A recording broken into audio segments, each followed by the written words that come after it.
বুধবাৰে দিনৰ ৩ বজাত বাতৰি সংগ্ৰহ কৰা সময়লৈকে চিচিবৰগাঁও সৰুপাম জাজিগাঁও জাগৰণ ব্লক মহাসংঘৰ উদ্যোগত দিনজোৰা কাৰ্যসূচীৰে ৰাষ্ট্ৰীয় কন্যা শিশু দিৱস উদযাপন কৰা হয়। আজি ৰাষ্ট্ৰীয় কন্যা শিশু দিৱস।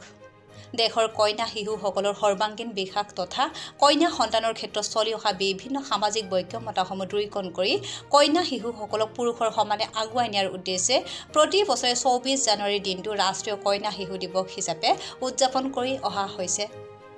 চিচিবৰগাঁও জাগৰণ ব্লক মহাসংঘৰ উদ্যোগত চিচিবৰগাঁও চিলাপথাৰ সমীপৰ সৰুপাম জাজি গাঁৱত দিনজোৰা কাৰ্যসূচীৰে ৰাষ্ট্ৰীয় কন্যা শিশু দিৱস উদযাপন কৰা হয়। উক্ত দিৱসৰ লগত সংগতি ৰাখি অঞ্চলটোৰ বালিকা তথা কিশোৰীসকলৰ মাজত স্মৃতি পৰীক্ষা, বক্তৃতা প্ৰতিযোগিতা আদি বিভিন্ন প্ৰতিযোগিতা অনুষ্ঠিত কৰা হয়। আবেলি অনুষ্ঠিত কৰা মুকলি সভাত সভানেতৃত্ব কৰে চিচিবৰগাঁও জাগৰণ ব্লক মহাসংঘৰ সভানেত্ৰী গুলপ্ৰভা ভূঞাই। মুখ্য অতিথি হিচাপে অংশগ্ৰহণ কৰে চিলাপথাৰৰ বিশিষ্ট সাংস্কৃতিক কৰ্মী নিপ্ৰেন বৰঠাকুৰে। অনুষ্ঠানত অঞ্চলটোৰ শতাধিক মহিলা তথা কিশোৰীয়ে অংশগ্ৰহণ কৰে। কিশোৰীসকলৰ গীত নৃত্য পৰিৱেশনে অনুষ্ঠান জীপাল কৰি তোলে। আমি ছোৱালীসকলে কেতিয়াও ভাবিব নালাগে যে আমি এইটো কাম কৰিব নোৱাৰোঁ, আমি ছোৱালী হয় আমি এনেকুৱা কৰিব নাপায়, এনেকুৱা কোনো কথাই নাই। আচলতে আমি যদি বিস্তৃতভাৱে ভাবি চাবলৈ যাওঁ তেন্তে ছোৱালীয়ে কৰিব নোৱাৰা কাম একো নাই। যদিও ল'ৰাই আছে এনেকুৱা কাম যিটো আমি ছোৱালীয়ে কৰিব পাৰোঁ, ল'ৰাই কৰিব নোৱাৰে, কিন্তু এনেকুৱা কাম নাই যিটো ল'ৰাই কৰিব পাৰে আমি ছোৱালীয়ে কৰিব নোৱাৰোঁ। বহলভাৱে ভাবিবলৈ গ'লে আমি ছোৱালীয়ে কৰিব নোৱাৰা কাম নাই। গতিকে তুমি আৰু মই আমি গৌৰৱ কৰোঁ আহা, কাৰণ আমি একোগৰাকী কন্যা শিশু হয়, ছোৱালী হয়।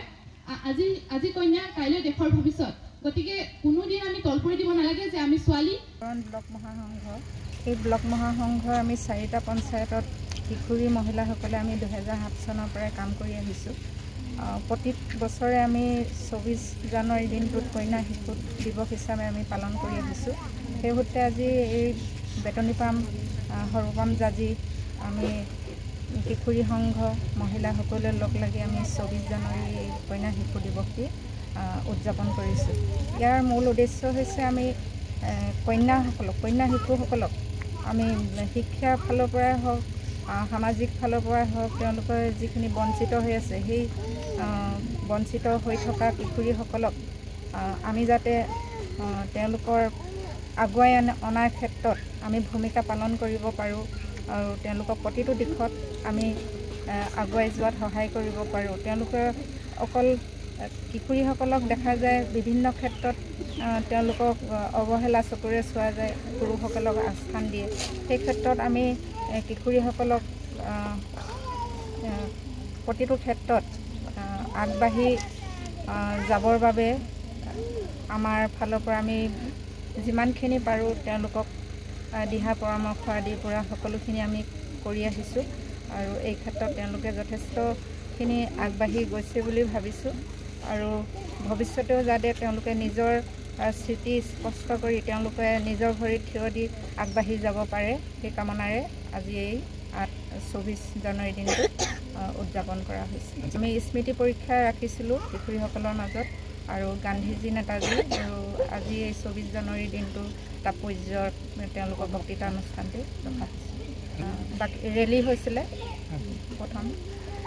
আজি আমি জাগৰণ ব্লক মহাসংঘৰ উদ্যোগত 2 নং সৰুপাম জাজি প্ৰগতি কিশোৰী সংঘৰ কিশোৰীসকল আৰু মহিলা সংঘৰ লগ লাগি আমি 24 জানুৱাৰী ৰাষ্ট্ৰীয় কন্যা শিশু দিৱস পালন কৰিছোঁ।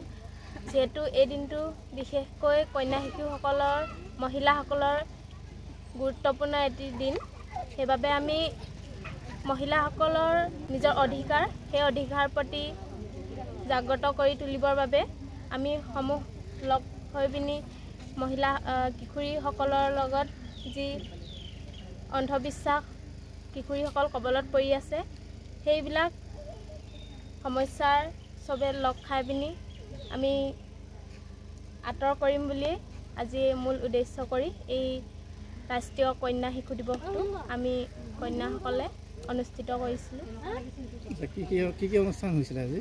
তাত আমি প্ৰথম ৰেলী আছিলে, তাৰ পাছতে আছিলে স্মৃতি পৰীক্ষা, তাৰপিছত আছিলে গান্ধীজী নেতাজী আৰু ইয়াৰ পাছতে আছিলে কন্যা শিশু দিৱসৰ ওপৰত বক্তৃতা।